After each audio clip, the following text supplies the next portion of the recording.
Jūs šiuo metu esate Europos parlamento narys ir aš norėčiau paklausti jūsų, ką pavyko nuveikti teisės saugos labui ir ką pavyko įdiegti, perimti iš kitų, sakykime, kolegų Europos Sąjungos šalių Lietuvoje. Įdiegti Lietuvoje, perimant tą gerąją praktiką ir patirtį. Tai Europos parlamente yra 20 komitetų. Kiekvienas komitetas turi savo specifiką. Mūsų parlamentarų nuo Lietuvos buvo 12, o ateityje bus tik 11. Yra galimybė dirbti ir kitose komitetuose, bet aš pagal savo praeitį ir pagal turimą patirtį dirbau energetikos, pramonės ir mokslinių tyrimų komitete, transporto ir turizmo ir biudžeto kontrolės. Tai eina kalba apie pinigų išleidimo kontrolę. Tai tiesiogiai tikrai negaliu čia šiandieną pasigirti, kad tiesiogiai, bet netiesiogiai, tai netgi ir šituose komitetuose yra įvairių programų. Ir ypatingai, jeigu kalbam apie Horizonto 2020 programą, kur ten ne tik tai moksliniai tyrimai, bet ir galimybės pasinaudoti įvairia europinė parama vidaus reikalų sistemai, yra tokių dalykų. Yra irgi Herkulės programa, kurioje kalba apie kontrabandos užkardinimą įvairių dalykų. Ir manau, kad tai labai palengvintų ateityje ir jūsų pareigūnų darbą. Mes jau senai galėjom europinės paramos pagrindų nusipirkti didžiulius skanerius, kur šviestų tiesiog fūras, bet kažkodėl nepadarėm šito, nežinau kodėl. Yra cigarečių kontrabanda, yra alkoholio, yra visų kitų dalykų, mes puikiai žinom. Ir manau, kol mes nesusitarsim tarpusavėje, kad vis dėlto turime eiti pasienio sistemos kartu ir muitinės ir policijos šitoje sistemoje tam tikrų veiksmų koordinavimo, mes visada būsime nepajėgus finansuoti visų sistemų atskirai. Nes mes dubliuojamės ten. Daug kur dubliuojamės. Ir daug kur ne tik tai dubliuojamės, bet galbūt ir prarandam galimybę, kad kolektyviniai veiksmai visada yra žymiai geriau negu kad vienas pareigūnas kažką tai daro. Būkim realistai.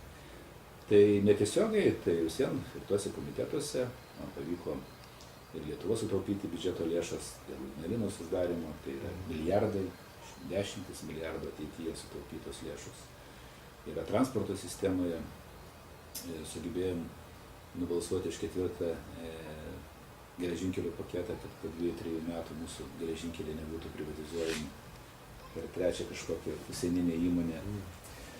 Tai tiesiog kiekvienas dirbam savo srityje, bet aš puikiai suprantu ir jūsų rūpestį ir ateityje reikėtų, kad iš būsimų parlamentarų kažkas dirbtų ir tame komitete, kur eina kalba apie vidaus saugumą ir kitaip. Visai keistai vadinasi tas komitetas žmogaus teisų,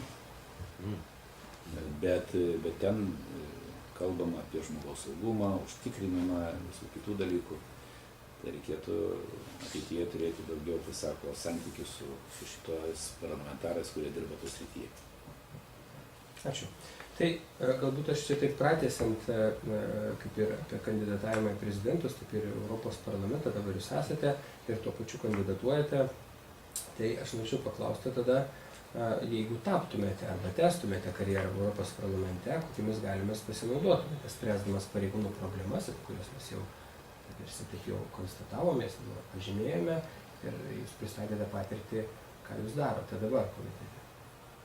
Pirmiausia, aš tikrai esu susikoncentravęs į kandidatavimą į Lietuvos Respublikos prezidentus ir aš esu įstikinęs, kad antras turas bus ir jame bus man sėkmingi rezultatai.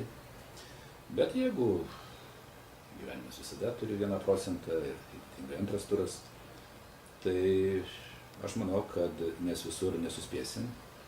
Labai yra Lietuvai svarbus tas energetikos komitetas, kur ateityje priklausys mūsų visų ne tik tais dujų ir šildymo kainos, bet ir priklausys mūsų valstybės konkurencingumas. O tai priklausys, ar mes sugebėsim užtikrinti energetinę nepriklausomybę. Tai reiškia, kad mūsų valstybė mokės mažiau ne tik tais už dujas, bet mes turėsim didesnės pajamas į valstybės biudžetą. Ir atsiras galimybė finansuoti į tą pačią policiją, jūsų sistemą. Čia negali taip tiesiogiai sakyti.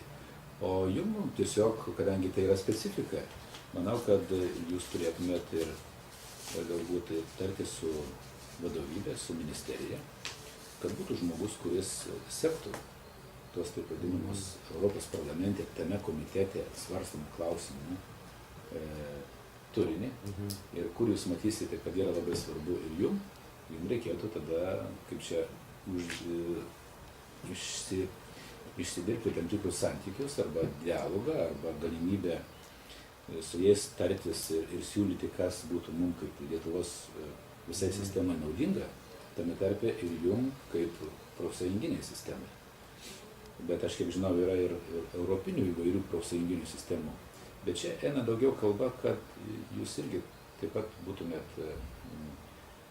geras, kaip sako, iniciatorius, kuris reikalautumėte iš vadovybės, vidaus reikalų, kad ateityje būtų glaudžiau bendradarbiavimas su Europos parlamento nariais vienu ar kitu, sakykime, labai svarbiu visai sistemai klausimu. Nebus taip, kad tenais mes visi sueisim ir visi dirbsim. Bet yra profiliniai dalykai, bet žemės ūkyje, kada iškilo tiesioginių išmokų klausimas. Beveik visi 12 parlamentarų ten būtum kartais posėdį, aš ten daugiau būdavau. Ir kėlėm tas klausimus, todėl kad parlamento narys turi teisę dalyvauti posėdėje ir kitose komitetuose. Jeigu aš teisingai jums suformulavau problemą. Ir paskutinis būtų irgi toks kompleksinis klausimas, koks būtų jūsų pirmas darbas, kurį tapęs Lietuvos Respublikos prezidentu padarysite teisėsaugos sistemos gerovės vardan. Ir atitinkamai, jeigu jūs taptumėte arba tęstumėte karjerą Europos parlamente, kokie būtų tie pirmi darbai jūsų? Taip, yra patvirtintas biudžetas ir yra šiuo metu veikianti vyriausybė. Ir aišku, kad pirmas darbas tai bus vyriausybės patvirtinamas. Ir manau, kad ministras pirmininkas, aišku, turės iniciatyvos teisę. Bet šiuo metu, žinot, kad tokios finansinės galimybės šiandieną yra labai menkos, nes ir krašto apsaugą mes negalime užsitikrinti dėl NATO įsiskolinimui. Tai manau, kad su sekančiu biudžetu būtų galima tikrai kalbėti apie jūsų didesnį finansavimą, ką yra pažadėjęs ir premjeras.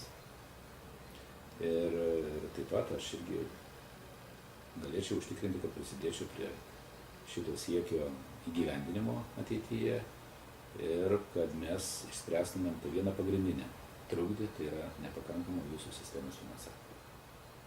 Ir pradėti kalbėti apie tam tikras nedidelės, čia netgi nesakyčiau reformas, bet valdymo principų pakeitimus. Tokius, ne pačių principų, bet naujų priemonių valdymo sistemai įvedimus.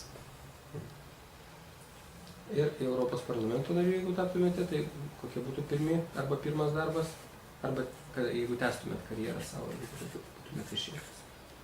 Tai kaip ir minėjau, jeigu vidaus reikalų ministerija atsakingi pareigūnai, kurie yra atsakingi už įvairių dokumentų informacijos sekimą tiek Europos parlamente, tiek Europos komisijoje, išreikštų kažkokį pasiūlymą, tai tikrai mielai prisidėčiau prie tos pozicijos atstovėjimo, suformulavimo arba tos pozicijos mėginimą pakeisti. Aš tikrai dabar negaliu ir nereikėtų čia dabar sakyti, kad aš darysiu, kad Lietuvai būtų padidintas finansavimas. Taip nebus. Kitas yra ES parama. Manau, kad irgi reikia labai gerai pasižiūrėti Lietuvoje, kur yra 45 milijardai litų. Jie reikėtų irgi gerai pasižiūrėti, kaip jūsų, reiškia, tam tikrų šiandieną trūkumų sprendime galėtų ta parama pasitarnauti. Irgi čia ministerija turėtų turėti aktyvų vaidmenį, mėginant įtikinti, kad ir jūsų sistemai reikia šitą ES paramos, kuri yra skirta Lietuvai.